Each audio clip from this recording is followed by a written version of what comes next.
రే తమ్ముడు తమ్ముడు వస్తున్నా అన్నా పనన్నా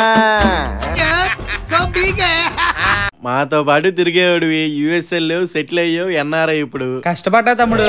అబ్బా సూపర్ అన్న ఎలా కష్టపడే నేను ఉంటానే. ఒకసారి నీతో మాట్లాడాలి. చూడు తమ్ముడు అన్నా లైఫ్ ని చాలా సీరియస్ గా తీసుకోవాలి. కాసేపు వెంటనే ట్యాక్ చేద్దాం. ఇప్పుడు మా బ్యాచ్ ఉంది, ఇంజనీరింగ్ 4 సంవత్సరాలు అడుగు దబ్బాం. అమ్మ చికెన్ కూర వండేసి ఉంటుందా? ఆకలి దంచేస్తుంది. ఎగ్జామ్స్ వస్తే మాత్రం చాలా లెక్క ఎండాకాలం స్టార్ట్ అయిపోయింది. మీ డాడీ మమ్మీ ఎంత కష్టపడుతున్నారు చిన్న.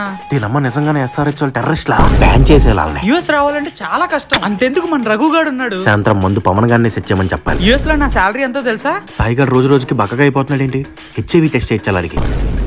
తమ్ముడు ఒకసారి పైకి చూడు, గాల్లో తిరగాలి నువ్వు. అవును ఫ్లైట్ లో నుంచి ఆవిడ ముచ్చపోస్తే జనాల మీద పడిద్దా?